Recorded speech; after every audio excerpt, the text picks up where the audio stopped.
Yes, hello from us. Here in the capital, has a row over parking charges cost one of the country's top council leaders his job? Plans for charges in the West End in the evening and at weekends have caused huge opposition. And yesterday, Westminster's leader Colin Barrow said he was resigning. He'll be here in a few moments to tell us why. First, though, here with us for the duration this week are Emily Thornberry, the Labour MP for Islington South and Finsbury and Shadow Attorney General, and Mark Field, Conservative MP for Cities of London and Westminster. Well, here's something that has already caused howls of protest over the last few months. A plan by Westminster Council to introduce new parking charges in the West End in the evenings and at weekends. And an early personal and some would say political price appears to have been paid. Colin Barrow, Conservative leader of Westminster, announced just yesterday that he was to stand down. Sonia Jessup has more. Parking charges are rarely popular, but in Westminster the backlash over evening and weekend fees was particularly fierce. Churches claimed they'd lose worshippers, West End theatres worried about audiences, and celebrities were concerned about the impact on staff. And at the centre of the row, council leader Colin Barrow, arguing the charges were not a tax on nightlife, but the best way to cut congestion. But the High Court ruled in favour of campaigners, agreeing the plan should face a judicial review. The charges, which would have come in earlier this week, will now be postponed till after the Olympics and the mayoral election. We're trying to manage the city. That's a daily job, and it's irrespective of any elections, and it's irrespective of any practice. But it's much more difficult during the Olympics. It's much more difficult during the Queen's Diamond Jubilee, and that's why we're deferring this until after that's out of the way. Colin Barrow made his fortune in finance. His leadership of Westminster Council got off to a rocky start. The authority had £17 million tied up in Icelandic banks, which collapsed. But he was quickly seen as a dynamic figure, agreeing a radical plan to merge some services with neighbouring Kensington and Chelsea and Hammersmith Council. But earlier this month, Westminster faced fresh anger. Its decision to paint double yellow lines on nearly 200 roads branded cynical and outrageous. Mr. Barrow insists he's resigning for personal reasons, but critics suggest the fury over parking charges has meant his time is now up. Well, Colin Barrow is here with me now. You've obviously decided clearly your time is up. Did this all just get too much for you? No, I mean, you don't go into politics if you haven't got a certain toughness of mind. So I've been doing this for 15 years, 10 years in Westminster. And I think after 4 years running Westminster, I felt it was time to move on. And I took this decision 6 months ago. I, in fact, delayed it in order to get this parking thing to the point where it was going to be implemented, which was scheduled to be in January. Now there's a pause. And so I thought this was an opportunity to step aside and serve the public in another way. So are you claiming that you're not standing down because of the mess that has been made of this parking row? Oh, absolutely, yeah. I'm not standing down because of parking at all. I'm standing down because I've done what I came to do. I wanted to do something about education in the city, I wanted to do something about housing in the city, and I wanted to do something about the public realm. And I think we've done all those things. Now, this has, of course, marred it. It would be wrong to say that it hadn't, and this has been controversial and difficult. But we make controversial decisions every day in Westminster.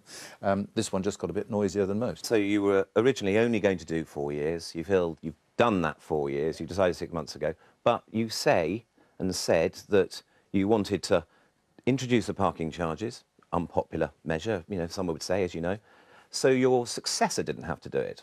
Well, of course, you're doing the opposite now. You're leaving in the middle of the row, aren't you?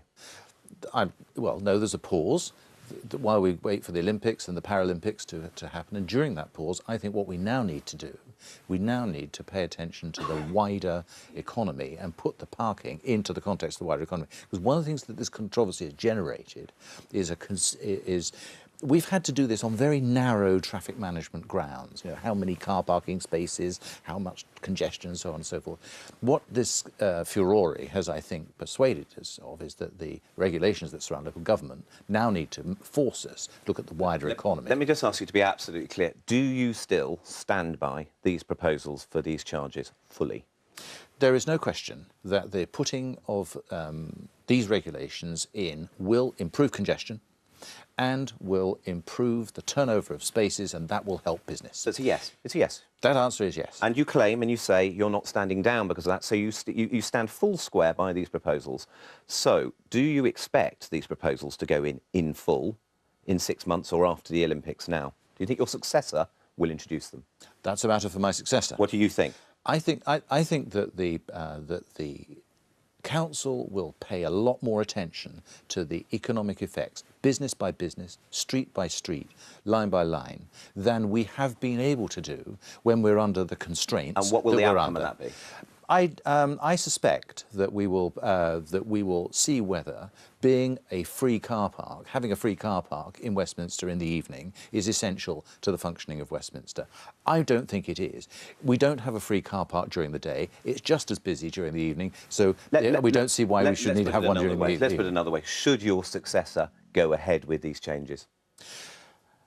That's a matter for my successor. Should they? Yeah, I think so. I think this will be good for business. I think there are 1 million people who come into Westminster every day, and I think those people deserve to have a city that's congestion-free and so on. How is it, do you think, that so many other people don't agree with you? Well, we've heard from 10,000 people out of 1 million people who use Westminster every day. Obviously, the people who take the trouble to write in are concerned about it. We make hard decisions all the time. We make hard decisions on planning.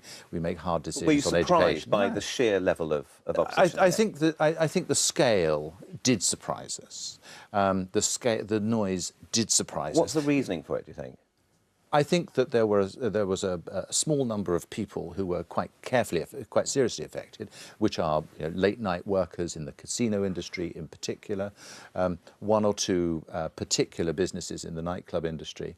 But those people, I think, were the ones. But how did this campaign take on such a? Well, it was organised by some people who paid for some PRs, who got the local newspaper organised, and off it went. But that's not to say that it's not right. But you know that politicians across the spectrum also urged you, were asking you not to do it. I mean, what did Boris Johnson say to you privately about what you should do here? Boris said to me, I think 2 years ago, not sure that this is going to be very quiet. I think that people might not like that very much.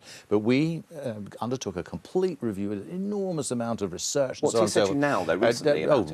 Recently, of course, we're in the heat of a mayoral election. It is unsurprising that all the candidates in a mayoral election are going to join with the local newspaper and start to say that this is. Do you think Boris Johnson, if winning the election again, would support plans for these charges?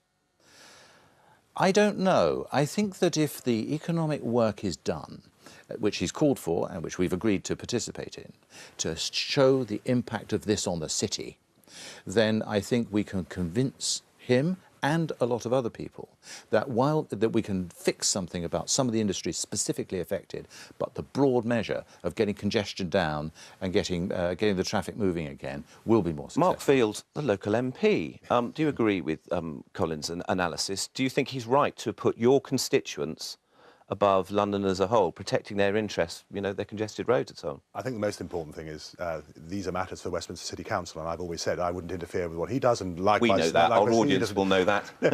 I have to say, I didn't get too many constituents writing to me, and I did get quite a few local constituents from the West End actually in favour of what was being proposed. And I think putting this into context, both in terms of the congestion argument, but also the fact that up until the early 1990s, there wasn't even a restriction on Saturday afternoon parking, and at that juncture, a lot of the retail businesses who are complaining now were up in arms saying you could see it happening. You could see it happening. You think I personally take the view, I don't disagree with what Colin says on this regard. I suspect that given the furore, given the strength of the campaign about the Evening Standard, I would be very surprised. It will be dead in the water. Emily Thornbury, what do you think will happen? Runs along with this. I think it's a mistake. 98% of the population are against it. I think Westminster does have a difficult job. Westminster has to look after its local residents. But central London belongs to all of us. And I think that's actually what people didn't like. They didn't like the idea of being excluded from the city that is ours. And this kind of relationship that you owe, because of Westminster, where Westminster is, you owe it more of a responsibility wider than just your residents. Yeah. Let me finish with a successful businessman. People regard you in the local government field, a dynamic, trying to be innovative in local government. You are going to be remembered forever tarnished by this controversy and how you made a really terrible error of judgment, aren't you?